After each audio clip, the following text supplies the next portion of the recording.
सुप्रभात। योग शक्ति कार्यक्रम में आप सभी का हार्दिक स्वागत है। मैं हूं कुसुम प्रसाद। आप सभी देख रहे हैं प्रधानमंत्री ई विद्या चैनल नंबर 6 से 12 और हमारा यूट्यूब चैनल NCERT ऑफिशियल। योग शक्ति कार्यक्रम में हम बात करते हैं योग के महत्व की और चर्चा करते हैं कि हम कैसे स्वस्थ रख सकते हैं अपने आप को, अपने शरीर को योग के माध्यम से, और विभिन्न योगासनों क्रियाओं का अभ्यास भी कराते हैं। और हर दिन कुछ ना कुछ नया टॉपिक लेकर आते हैं जिसके ज़रिए हम उस पर चर्चा करते हैं। तो आज का हमारा टॉपिक है योगिक मैनेजमेंट फॉर डिप्रेशन, यानी हम बात करेंगे आज डिप्रेशन की। डिप्रेशन क्या होता है, क्यों होता है, क्या कारण है और क्या निवारण है इसका, योग के ज़रिए हम डिप्रेशन से कैसे निजात पा सकते हैं, इन्हीं तमाम बातों पर आज हम चर्चा करेंगे। और हमारे साथ आज 2 एक्सपर्ट भी हैं, उनसे भी आपकी मुलाकात कराएंगे। उससे पहले हम आपको बता दें हमारे विभिन्न माध्यम। जैसा कि आप सभी को पता है कि आप हमें कॉल कर सकते हैं हमारे फ़ोन नंबर पे 8800440559 पर। इसके अलावा आप हमें ईमेल भी कर सकते हैं। हमारा ईमेल आईडी है mdniy@yahoo.co.in पर।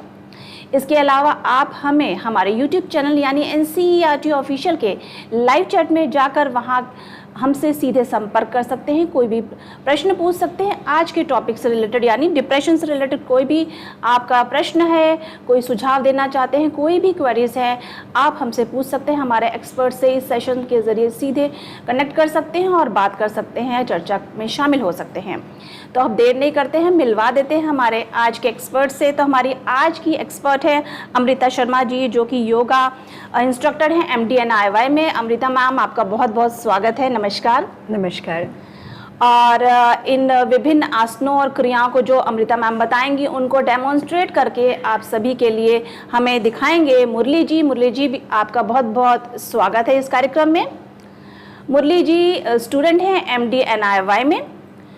तो शुरुआत करते हैं आज का ये सत्र और रुख करते हैं अमृता मैम की तरफ। मैम, जैसे कि हम बात करने वाले योगिक मैनेजमेंट फॉर डिप्रेशन, तो सबको पता है कि आजकल डिप्रेशन की समस्या तो बहुत आम बात हो गई है। एक सर्वे के अनुसार ये कहा गया है कि भारत में ही 10 मिलियन से भी ज़्यादा केसेस हैं डिप्रेशन के ही। तो हम ये जानना चाहते हैं क्या कारण है कि डिप्रेशन के केसेस इतने बढ़ते जा रहे हैं, मतलब रीज़न क्या है इसका? जी। इस चर्चा को आगे बढ़ाने से पूर्व सभी से निवेदन है कि कृपया कमर गर्दन सीधी करके बैठे। इस सत्र की शुरुआत प्रार्थना से करते हैं, अतः निवेदन है कि दोनों हाथों को अपने वक्षस्थल के सामने प्रणाम मुद्रा में जोड़ें। आंखों को कोमलता से बंद करें। एक बार लंबी गहरी धीमी श्वास प्रश्वास करें। ओमकार का उच्चारण, तत्पश्चात प्रार्थना हमारे साथ एक स्वर में।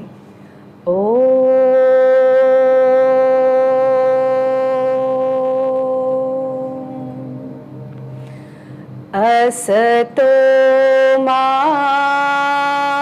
सद्गमय तमसो मा ज्योतिर्गमय मृत्योर्मामृतं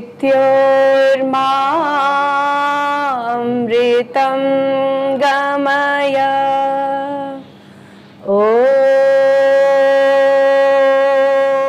शांति शांति शांति। धीरे से आंखों को खोलें, दोनों हाथों को वापस पूर्ववत स्थिति में ले आएं। सभी का नमस्कार, सभी को प्रणाम। आज के सत्र की शुरुआत करते हैं। आज का जैसा सत्र है डिप्रेशन, अर्थात हिंदी में अवसाद। अवसाद जैसा कि एक मानसिक बीमारी है और जैसा बताया भी आंकड़ों के माध्यम से कि आजकल धीरे धीरे अवसाद के केसेस ज़्यादा बढ़ते जा रहे हैं। तो अवसाद है क्या? अवसाद एक ऐसी मानसिक बीमारी है जो दिन प्रतिदिन बढ़ती जा रही है। साइकेट्रिस्ट मेडिकल फीचर्स अगर हम देखें तो मुख्य रूप से सैडनेस अर्थात दुखी रहने की प्रवृत्ति, उसके साथ ही सोशल विड्रॉल अर्थात सामाजिक रूप से कटे हुए रहना, लैक ऑफ इंटरेस्ट किसी भी चीज़ में रुचि ना रखना, ये मुख्य साइकेट्रिस्ट ने मेडिकल लक्षण बताए हैं जो कि डिप्रेशन में देखे जाते हैं। इसके अलावा और क्या लक्षण है और क्या कारण है, तो मुख्य रूप से अगर कारण पे ध्यान दें तो जेनेटिकल फैक्टर्स भी हैं जो अफेक्ट करते हैं डिप्रेशन में, कि आपकी पूर्वज से या फिर एक जीन से ये अगर आपके आनुवंशिकता के माध्यम से आपको में डिप्रेशन के लक्षण देखे जा सकते हैं। जैसे जुड़वा बच्चे, तो उनमें भी आनुवंशिकता के माध्यम से ये लक्षण देखे जा सकते हैं। उसके साथ ही अगर सामाजिक कारण देखें तो सामाजिकता का दबाव, जैसे कि कार्य क्षेत्र में आप पर बहुत दबाव, परिवार में बहुत ज़्यादा दबाव, उसके साथ साथ ही अपने लिए नेगेटिव चिंतन, सेल्फ नेगेटिव चिंतन और इन्वायरमेंट के प्रति नेगेटिव चिंतन, नकारात्मक रूप से रहना, दुखी रहना, ये मुख्य कारण है डिप्रेशन में। आज छोटे से छोटा बच्चा भी अपनी पढ़ाई को लेकर तनाव ले रहा है, तो कहीं ना कहीं धीरे धीरे या भविष्य में डिप्रेशन का शिकार हो सकता है, मानसिक रूप से अवसादग्रस्त हो सकता है। उसके साथ साथ में गिल्ट फील, ग्रंथि बना देना भविष्य में या पहले अगर कभी कोई ऐसा कार्य हुआ है जिसके माध्यम से अपने लिए नकारात्मक चिंतन बना लेना, ग्रंथि बना लेना। इसके माध्यम से क्या होता है, अगर हम बायोलॉजी की बात करें तो हमारा सेरोटोनिन एक न्यूरोट्रांसमीटर होता है, वो बढ़ जाता है। तो उसका बढ़ने का मुख्य कारण क्या है, यही धीरे धीरे ग्रेजुअली अपने लिए नकारात्मक प्रवृत्ति, नकारात्मक चिंतन, अपने लिए, अपने वातावरण के लिए नकारात्मक चिंतन, और उसके साथ साथ में सामाजिक रूप से दबाव को सहना और परिस्थिति को अपने ऊपर अत्यंत हावी होना, ये मुख्य रूप से कारण है अवसाद के। अब लोग अगर सामान्य रूप से देखें तो वो डिप्रेशन और तनाव को एक समझते हैं, पर मनोवैज्ञानिक क्या बोलते हैं, ये दोनों बिल्कुल ही अलग हैं। तनाव और अवसाद, तनाव में हमारी क्रियाशीलता बहुत बढ़ जाती है और डिप्रेशन में हमारी क्रियाशीलता कम हो जाती है, उदासी ज्यादा हो जाती है और इसके साथ साथ ही नकारात्मक प्रवृत्ति का रहना बढ़ जाता है। तो डिप्रेशन और तनाव का ट्रीटमेंट, यौगिक उपचार भी अलग अलग तरीके से किया जाता है। तो ये मुख्य कारण है जो दिखाते हैं कि ये अवसादग्रस्त है। अगर हम प्रकार की बात करें कि डिप्रेशन में क्या क्या प्रकार होते हैं, तो माइल्ड डिप्रेशन होता है। माइल्ड डिप्रेशन में जैसे हमें पता नहीं चलता है कि हम डिप्रेशन की अवस्था में हैं, दुखी रहने का एक स्वभाव बनने लगता है, पर हमें ये पता नहीं चलता कि ये बीमारी के रूप में आ गया है। उसके बाद अगर देखें तो मॉडरेट में भी धीरे धीरे हमें या सामाजिक रूप से परिवार वालों को ये पता चलने लगता है कि ये व्यक्ति दुखी रहता है, समाज से कटा हुआ रहता है, किसी चीजों में रुचि नहीं रखता, इसकी नींद में कटौती हो रही है। तो ये अमृता मैम, अगर प्रारंभिक रूप से ही हम पहचान ले कि डिप्रेशन है या अवसाद है किसी को, तो उसका निवारण जल्दी हो सकता है। बिल्कुल बिल्कुल, बहुत जरूरी है, क्योंकि ये समाधान, समस्याएं सब बताते हैं कि किस प्रकार के बायोलॉजिकल कॉज हो सकते हैं डिप्रेशन के, ये थ्योरेटिकल पार्ट सभी बताते हैं, पर सॉल्यूशन अगर देखें तो सिर्फ योग मात्र एक मानसिक समस्याओं के लिए ऐसा उपचार है जो जड़ से मानसिक समस्याओं को दूर करता है और अपने आप को आत्मबली बनाता है, सेल्फ एस्टीम जागृत करता है। तो इस तरीके से अगर हम देखें तो हमने दो प्रकार अभी बताए आपको, माइल्ड डिप्रेशन और मॉडरेट। उसके बाद सीवियरिटी, धीरे धीरे अगर हम इसको नेग्लेक्ट करते जाए इस लक्षणों को, तो आता है सीवियरिटी, धीरे धीरे सीवियरिटी बढ़ जाती है। तो नकारात्मकता इस हद तक हावी हो जाती है कि व्यक्ति आत्महत्या की कागार पर बढ़ता है। वो सोचने लगता है कि सभी परिस्थिति, नकारात्मक परिस्थिति का कारण मैं ही हूं, जो अत्यंत दुखदायक परिस्थिति है और अत्यंत दुखदायक चिंतन है। इसके बाद ही धीरे धीरे अगर इसमें साइकोलॉजिकल फीचर्स भी सामने आने लगते हैं, तो ये फोर्थ स्टेप में डिप्रेशन पहुंच जाता है। मतलब इसमें इल्यूजन, डिल्यूजन, हेलुसिनेशन जैसी सिम्टम देखने में आते हैं। तो ये मुख्य प्रकार हैं डिप्रेशन के। अगर माइल्ड डिप्रेशन है, उसका तुरंत इलाज स्वाध्याय के माध्यम से, क्रियात्मक आसन प्राणायाम के माध्यम से इसमें निजात पाया जा सकता है। अब अगर हम यौगिक मैनेजमेंट की बात करें, क्योंकि थियोरेटिकल पार्ट में अगर आप देखेंगे तो बहुत सारे मेडिकल फील्ड में आप इसको इसके थियोरेटिकल पार्ट को देख सकते हैं, परंतु अगर यौगिक मैनेजमेंट देखिए जो आज का मुख्य विषय है कि किस प्रकार से योग इसके प्रबंधन में लाभकारी है, अवसाद के प्रबंधन में लाभकारी है, तो उसके लिए सबसे मुख्य रूप से हमारे योग में आता है षटकर्म, आसन, प्राणायाम, कुछ ध्यान रखने योग्य बातें आहार से संबंधित, उसके साथ में ध्यान, क्योंकि ये एक अवसाद एक क्रियाहीन हो जाते हैं, उसमें धीरे धीरे दुखदायक परिस्थिति हो जाती है, तो इसमें ध्यान या योग निद्रा इतना लाभदायक नहीं होता है। योग निद्रा या ध्यान तनावग्रस्त स्थिति में रहने वाले पेशेंट को करवाया जा सकता है, मानसिक रोगियों को करवाया जा सकता है, परंतु अवसाद की बीमारी से ग्रस्त रोगी को योग में ध्यान और योग निद्रा नहीं करवाना चाहिए, क्योंकि वो और अंतर्मुखी बनता है। यह एक ऐसी बीमारी है जिसमें व्यक्ति अंतर्मुखी बन जाता है। तो ध्यान यही रखना चाहिए कौन कौन सी ऐसी यौगिक मैनेजमेंट में क्रियाएं हैं जिनका ध्यान रखने से अवसाद से निजात पाया जा सकता है। तो हम रुख करते हैं अपने डेमोन्स्ट्रेटर की तरफ कि कौन कौन से षटकर्म में ऐसी प्रक्रियाएं हैं जिसको करने से व्यक्ति क्रियाशील बनता है। अब एक चीज ध्यान रखें, क्योंकि लक्षण में धीरे धीरे कॉन्स्टिपेशन की भी शिकायत आपको सामने इसमें अवसाद में दिखेगी, साथ साथ में इंसोम्निया की शिकायत भी दिखेगी। इंसोम्निया मतलब नींद में कमी, तो नींद की कमी भी आपको दिखने लगेगी, या तो व्यक्ति बहुत ज्यादा सोएगा या बिल्कुल नहीं सोएगा या बहुत कम सोएगा। तो इस तरीके के सिम्टम भी डिप्रेशन की स्थिति में देखे जा सकते हैं। जी, तो ये जो हम जो भी दर्शक ये देख रहे हैं, तो ये निश्चित करना पड़ेगा कि जो भी डिप्रेशन से या अवसाद से ग्रसित हैं तो उनके पेरेंट्स वगैरह जो भी उनके रिलेटिव्स हैं, रिश्तेदार हैं, वो पहचाने सिम्टम जैसे आपने लक्षण बताया उसको समझ के और उसके बारे में प्रारंभिक रूप से ही इलाज कर ले तो इसका इलाज संभव है। और योग में तो बहुत सारे आसन और क्रियाएं हैं जिसके जरिए हम इन चीज़ों से, तमाम डिजीज़ से निजात पा सकते हैं। जी, तो मैम शुरुआत करते हैं आज, और बताइए कि कौन कौन से आसन हैं और क्रियाएं हैं। जी बिल्कुल। तो इसमें हमें अंतर्मुखी से बहिर्मुखी व्यक्ति को बनाना होता है, तो ऐसी सारी क्रियाएं जो एक्टिव बनाए, जो क्रियाशील व्यक्ति को बनाए, एक्सट्रोवर्ट बनाए, ऐसी सारी क्रियाएं यौगिक अभ्यास में करवाई जाती हैं। तो अगर हम रुख करते हैं षटकर्म की तरफ, तो षटकर्म में क्या क्या इंटरनल क्लीजिंग है जिससे के माध्यम से व्यक्ति क्रियाशील बनता है या अवसाद का रोगी क्रियाशील बनता है। तो उसमें सबसे पहला हम कुंजल का अभ्यास कर सकते हैं हफ्ते में 3 बार। तो कुंजल के अभ्यास के लिए डेमोन्स्ट्रेटर आपको करके दिखाएंगे किस प्रकार कुंजल किया जाता है। तो सबसे पहले आप लूक वार्म वाटर मतलब गुनगुना पानी अपने पास रखें, लगभग 1.5 लीटर से 2 लीटर जग में पानी अच्छे से भर लें। भरने के बाद काग आसन में बैठें, जैसा आप सामने देख रहे हैं। काग आसन में बैठने के बाद दोनों हाथ से जग को पकड़ें, जग को मुंह पे लगाएं और एक सांस में जल को, गुनगुने पानी को पीने का प्रयास करें। कोशिश करें कि उसमें कोई अवरोध ना आए, पीने में कोई रुकावट ना आए। पानी पूरा खत्म करने के बाद ही जब पूरी तरीके से ऐसा लगे कि अब उल्टी हो जाएगी या वॉमिट जैसा सेंसेशन आए, तो वैसे ही आपको जग नीचे रख देना है। अब धीरे से अपने स्थान पर खड़े हो जाएं। आगे की तरफ झुकते हुए लेफ्ट हैंड को पेट पे रखें, 90 डिग्री झुके।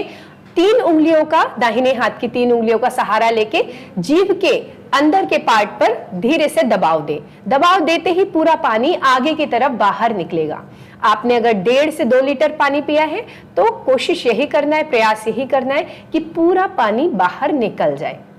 ये है कुंजल, एक बहुत ही लाभदायक क्रिया षटकर्म की क्रिया में। अब दूसरा अभ्यास षटकर्म में है जलनेति का अभ्यास। अभी आपने कुंजल देखा, दूसरा अभ्यास जलनेति। जैसा आप देख रहे हैं एक लोटा है जिसमें टोटी निकली हुई है। अब इस टोटी को अपने नाक के छेद में लगाएंगे, सर को थोड़ा सा 30 डिग्री या 35 डिग्री एंगल में थोड़ा टिल्ट करेंगे।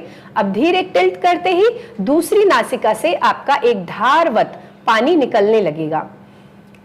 इसी प्रकार पूरा लोटा एक तरफ से खाली होने के बाद यही अभ्यास दूसरे नॉस्ट्रिल से भी करना है। ध्यान यही रखना है कि ये अब गर्म पानी, इसमें सलाइन वाटर अर्थात थोड़ा सा नमक डालते हैं। क्यों नमक डालते हैं और कितना नमक डालते हैं? नमक कितना डालते हैं? जितना हमारा स्वेटिंग का टेस्ट होता है, हल्का नमकीन पानी लगना चाहिए। इसका कारण क्या है? नमकीन पानी बनाने से पानी सर पे नहीं चढ़ता और ज्यादा भी नमक नहीं डालना है। इससे हमारी जो सेंसिटिव मसल्स है, अंदर की इनर नॉस्ट्रिल की इनर लेयर है, उस पे तीखापन लगता है। तो इसलिए संतुलित मात्रा में नमक को डालना है। अब इस अभ्यास को समाप्त करते हुए लोटे को नीचे रखा। अब अगला क्रम है, कुछ अंदर पानी बच जाता है, उस पानी को बाहर निकालने के लिए 90 डिग्री आगे की तरफ झुकते हैं, दोनों हाथ पीठ के पीछे। अब सामने की तरफ एक्सेल करते हुए पानी को पूरी तरीके से निकालते हैं। सामने, लेफ्ट साइड, राइट साइड, इसी प्रकार से पूरी तरीके से जब तक कि पानी की एक बूंद भी बाहर ना निकलने लगे, तब तक ये आपको प्रक्रिया करनी है। इस प्रकार आपने पूरी तरीके से पानी को बाहर निकालना है। अगला अभ्यास षटकर्म में है कपालभाति। अगर कुछ पानी नहीं निकला होता है तो कपालभाति के माध्यम से क्रिया करने से पानी पूरी तरीके से बाहर निकल जाता है। तो दोनों हाथों को घुटने पे रखें, कमर सीधी रखें, श्वास को भरें। श्वास छोड़ते हुए एक स्ट्रोक में लगभग 30 बार तक फोर्सफुली एक्सेलेशन करना है।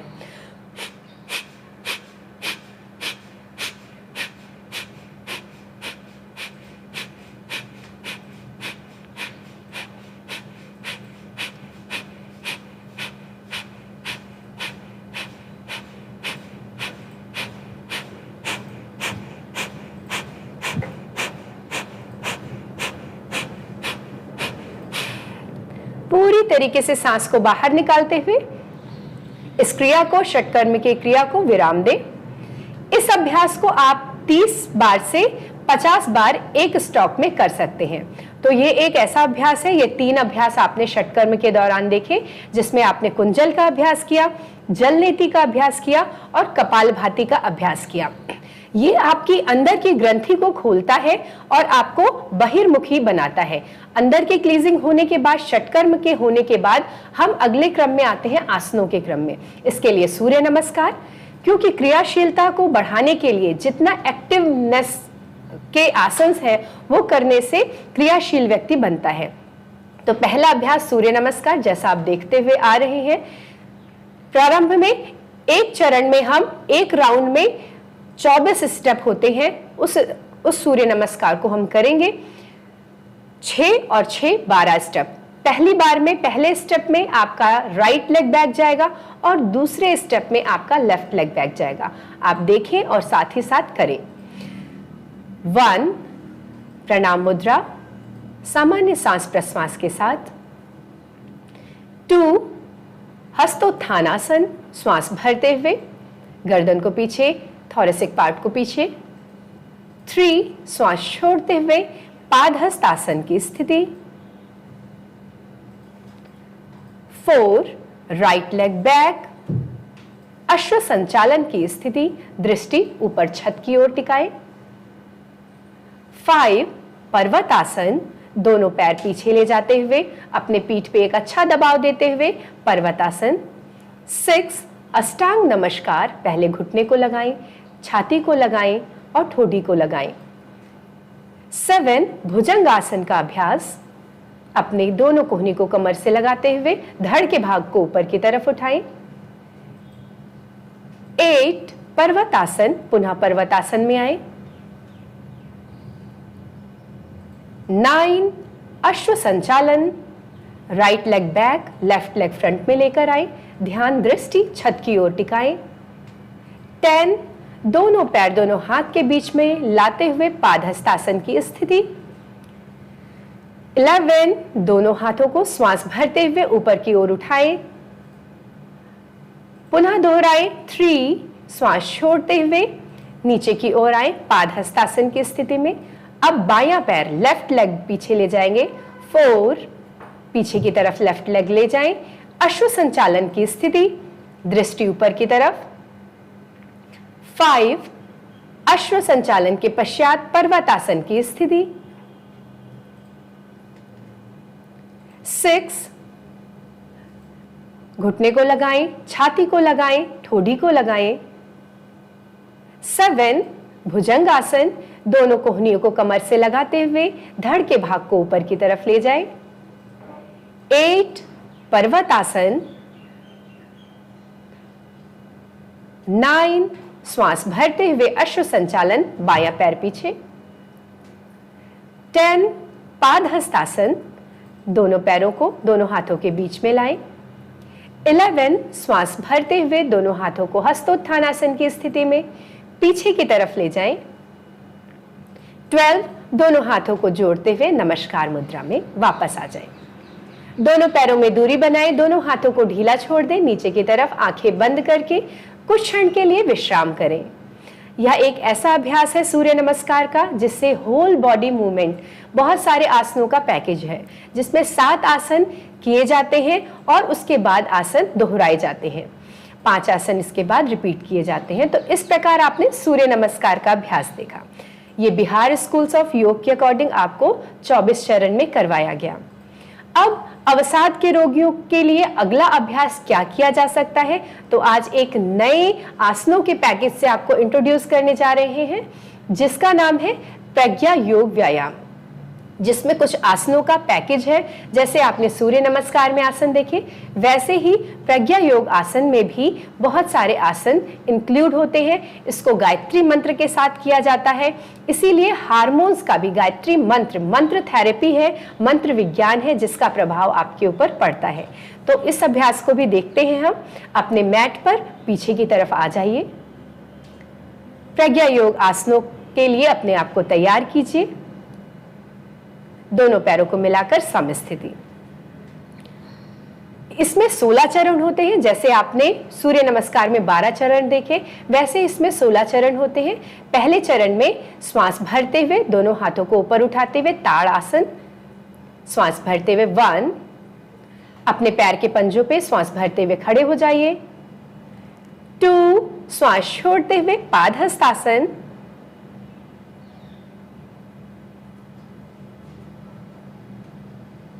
3, वज्रासन, दोनों हाथों को पैर के घुटने पे रखते हुए। 4, अपने घुटनों पे खड़े होंगे उष्ट्रासन के लिए। राइट हैंड से राइट पैर के पास ले जाएं, लेफ्ट हैंड को लेफ्ट पैर के पास ले जाएं।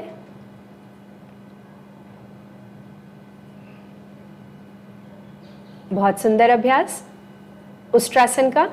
5, यहीं से ही योग मुद्रा की स्थिति में जाएंगे। पीछे से दोनों हाथों को लॉक करते हुए घुटने के बल वज्रासन में बैठते हुए अपने मत्थे को जमीन से लगाएंगे, हाथ को ऊपर उठाने का प्रयास करेंगे। 6, श्वास भरते हुए अर्ध ताड़ासन की स्थिति में हाथ को गोल घुमाते हुए ऊपर की तरफ उठाएंगे, दृष्टि ऊपर की तरफ, हाथ की हथेलियां एक दूसरे को देखती हुई, हाथ की हथेलियों का रुख अंदर की तरफ करते हुए।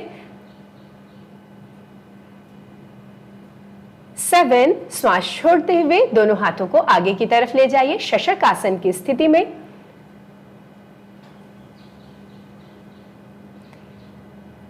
8, भुजंगासन की स्थिति, हाथ वहीं पर रहेगा।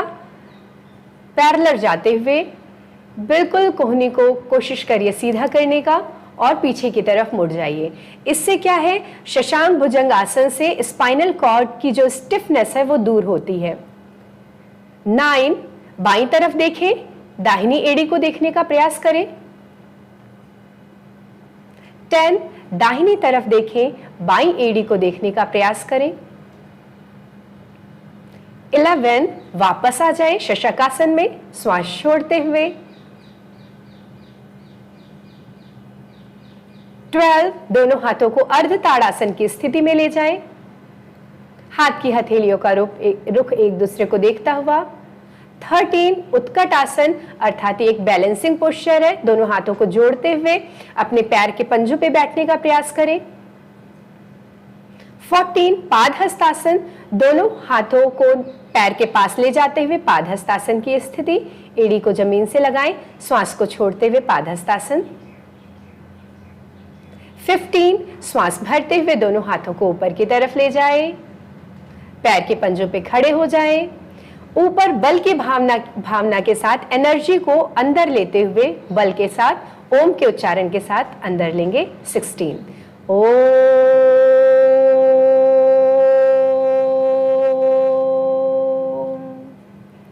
धीरे से विश्राम करें, दोनों पैरों में दूरी बनाएं, हाथ को ढीला छोड़ दें, आंखों को कोमलता से बंद कर लें। अभी आपने देखा प्रज्ञा योग आसनों का अभ्यास।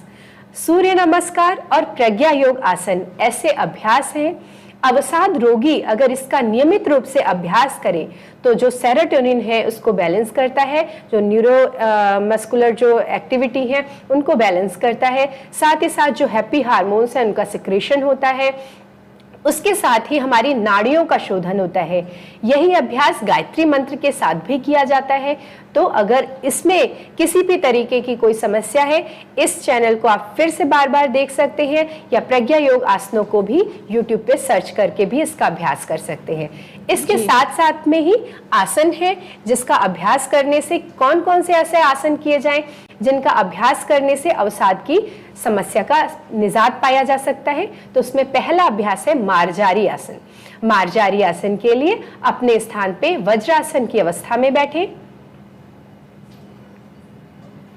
अब दोनों हाथों को दोनों घुटनों के बीच में कुछ इंच का फासला बनाएं और दोनों हाथ को आगे की तरफ रखें, लगभग 1 फीट की दूरी पर। श्वास भरते हुए गर्दन को ऊपर की तरफ उठाएं, चेहरे को ऊपर की तरफ, और पीठ में एक अच्छा कर्व बनाएं।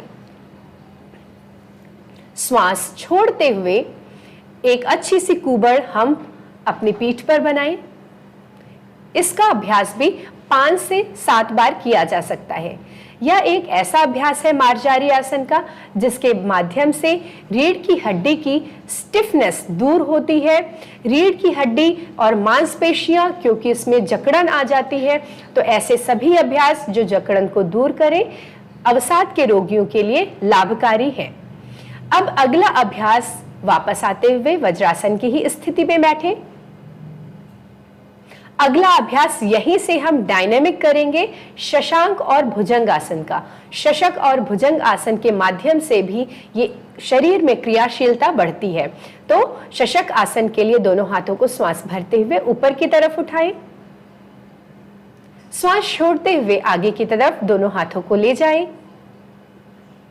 अब यहीं से भुजंगासन 2, श्वास भरते हुए भुजंगासन की स्थिति 1, वापस शशकासन में आइए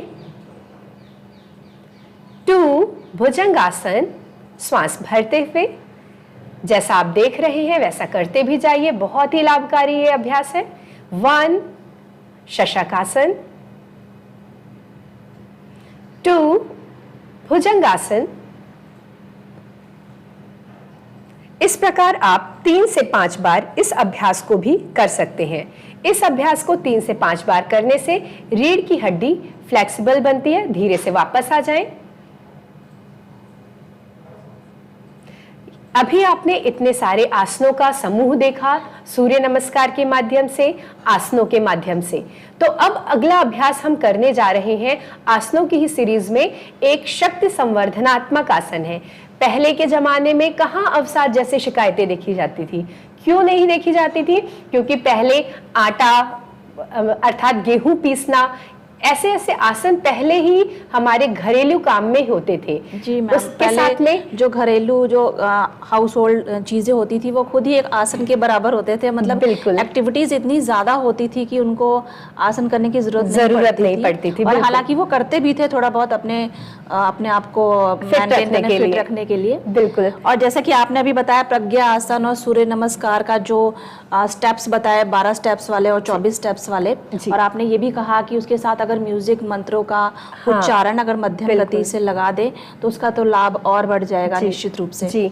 जी। इसके साथ में ही जैसे आपको बताया हमने शारीरिक संवर्धनात्मक आसन, तो पहले ऐसे कौन कौन से अभ्यास आसनों में या घरेलू काम में होते थे? तो जैसे चक्की चलाना, चक्की चाल आसन भी आप देखकर कर सकते हैं।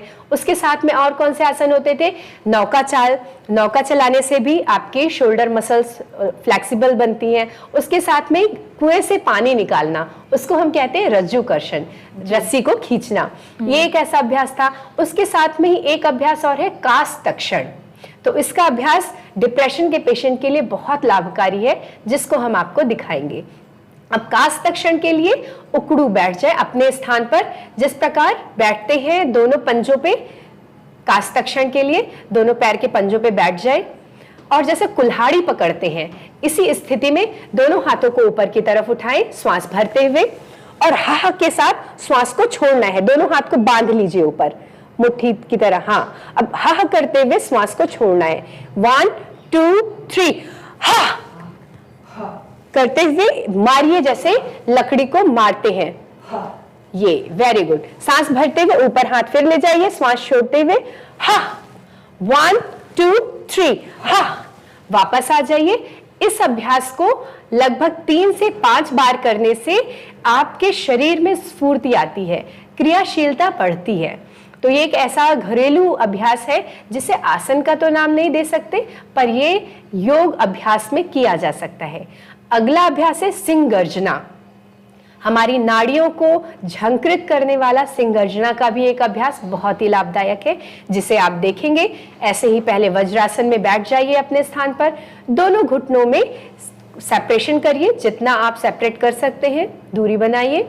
अब दोनों हाथों को श्वास भरते हुए ऊपर उठाते हुए और धीरे से अपने दोनों घुटनों के बीच में इस प्रकार रखेंगे कि उंगलियां हाथ के पीछे की तरफ, पंजे आगे की तरफ। अब श्वास भरेंगे और श्वास छोड़ते हुए जीभ को बाहर निकालना है और अपनी आंख को दोनों आईब्रो के सेंटर करना है। तो श्वास भरेंगे, श्वास छोड़ते हुए जीभ बाहर और एक अच्छी आवाज गर्जना करते हुए। पुनः फिर से सांस भरेंगे, श्वास छोड़ते हुए एक अच्छा गर्जन करते हुए। इस अभ्यास को करने से हमारी विंड पाइप भी खुलती है, जिनको वोकल कॉर्ड से संबंधित प्रॉब्लम है वो भी दूर होती है। इसका अभ्यास आप 5 से 7 बार कर सकते हैं। नियमित रूप से इसका अभ्यास करने पर गले की जितनी भी शिकायतें हैं दूर होती हैं। थॉराइड, पैराथॉराइड जैसी समस्या पे भी निदान पाया जाता है और डिप्रेशन के जो पेशेंट हैं उनके लिए भी बहुत ही लाभप्रद है। वापस आ जाइए। अब अगला अभ्यास हम प्राणायाम की तरफ बढ़ते हैं। कौन कौन से ऐसे प्राणायाम हैं जो अवसाद के रोगियों के लिए लाभकारी होंगे? तो प्राणायाम में जो ऐसे अभ्यास प्राणायाम के दौरान जो हमारे अंदर की क्रियाशीलता को बढ़ाएं, शरीर में गर्माहट लाएं, ऐसा कौन सा प्राणायाम है? भस्त्रिका प्राणायाम। दोनों हाथों को ज्ञान मुद्रा में बना के रखें। जैसा कि आप क्लासिकल टेक्स्ट बुक में रोक कर, कुंभक लगाकर भस्त्रिका प्राणायाम करते हैं, परंतु इस दौरान अवसाद की स्थिति में हमें किसी भी प्रकार का कोई कुंभक नहीं लगाना है। सिर्फ फोर्सफुली इनहेल और फोर्सफुली एक्सेल के माध्यम से इस प्राणायाम को करना है। तो एक बार आप देखेंगे किस प्रकार इस प्राणायाम को किया जाता है। दोनों हाथों को ज्ञान मुद्रा में बनाएं, श्वास भरें, छोड़ें। एक स्टॉक में आपको 25 से 30 बार करना है।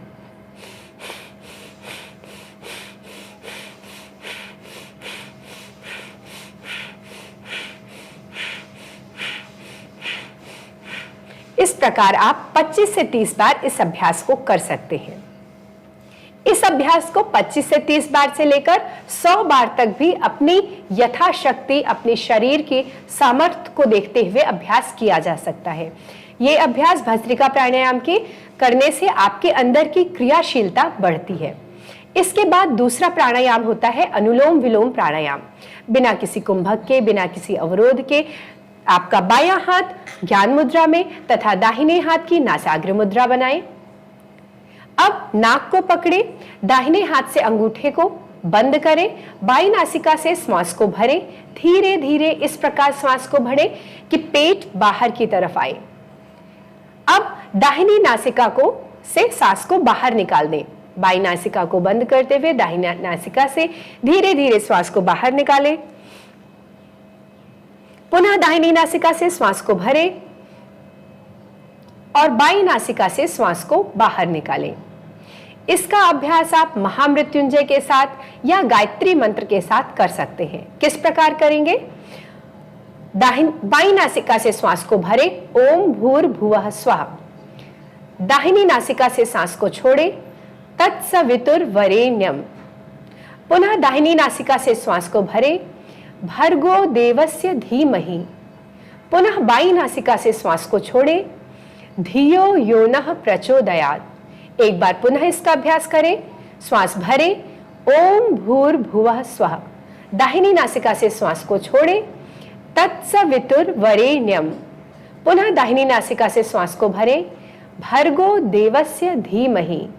पुनः बाई नासिका से श्वास को छोड़ दें, धियो यो नः प्रचोदयात्। इस प्रकार आप 5 से 7 बार या 10 बार या अपने समय को देखते हुए इसका अभ्यास बढ़ा और घटा सकते हैं। धीरे से अपनी पूर्वत स्थिति में आ जाए। आपने अभी देखा अनुलोम विलोम प्राणायाम और भस्त्रिका प्राणायाम। ये ऐसे प्राणायाम हैं जो आपके अंदर की क्रियाशीलता को बढ़ाते हैं। इसके साथ में एक ऐसा प्राणायाम जो आपके अंदर गर्माहट को बढ़ाता है, सूर्य भेदी प्राणायाम।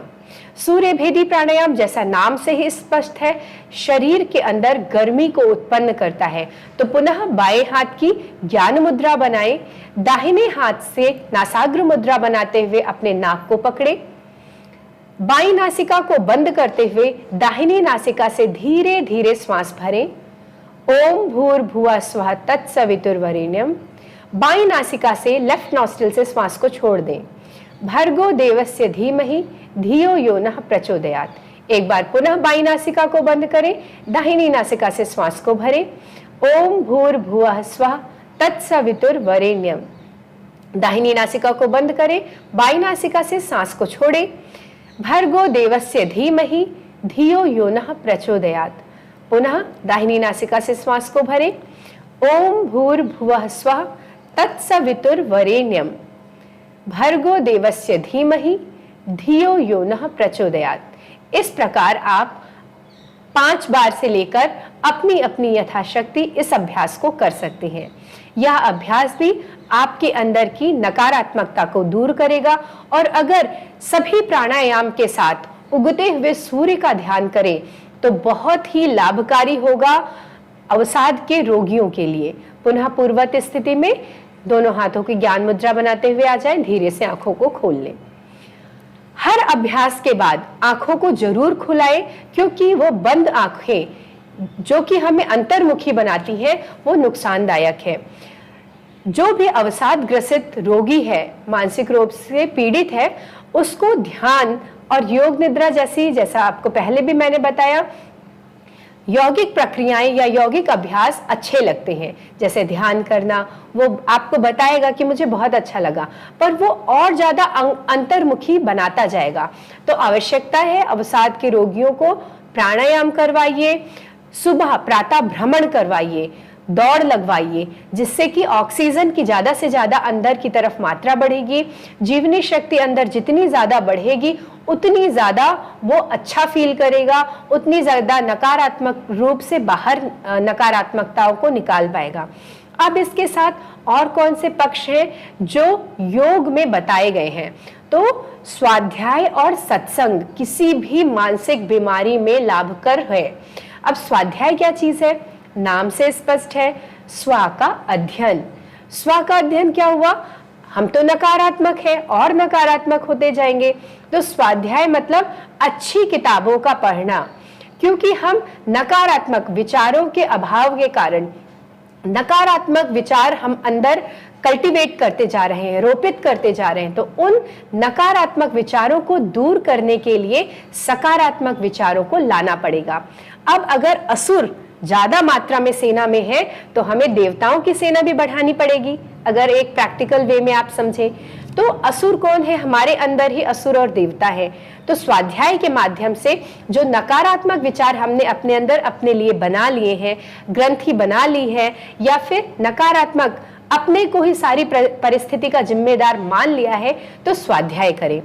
एक अच्छी पुस्तक, जैसे विवेकानंद जी के पास में बैठे, अब कैसे बैठेंगे वो तो है नहीं, तो तोड़ो कारा तोड़ो जैसी चीज, ऑटोबायोग्राफी किसी भी महापुरुष जो वास्तव में महापुरुष थे, उनको पढ़ के आप अपने अवसाद को, अपने नकारात्मक चिंतन को, दुखद मानसिकता को दूर कर सकते हैं। पर नियमितता जरूरी है। सोने से पहले बहुत आवश्यक है मैम, किसी भी व्यक्ति जो मानसिक रूप से रोगी है, चाहे वो तनावग्रस्त है, चाहे वो अवसाद ग्रसित है, चाहे वो चिंता ग्रसित है, चाहे अंदर किसी भी प्रकार का भय बैठ गया है, इन सब को दूर करने के लिए आत्मबलिष्ठ बनाने के लिए आवश्यकता है स्वाध्याय की। नियमित रूप से सोने से पहले अच्छा चिंतन करके अच्छी चीजों को पढ़ के सोएं।